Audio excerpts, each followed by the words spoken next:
Sir, at that point in time, and I do, sir, apologize because this is a completely new question, but since he has mentioned it, I will touch on it just for a minute.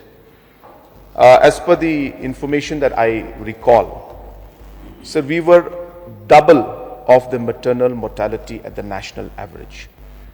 So if the maternal mortality at that point in time was hovering around 100, 120, we were at about 220, sir. This is in 2018. And now with the different interventions at our level, especially the CM Safe Motherhood scheme, so we have brought down our maternal mortality by 40%. So just to give a rough idea, we are hovering around the national average now. We were double of the national average 6 years back. Today we are plus minus of the national average.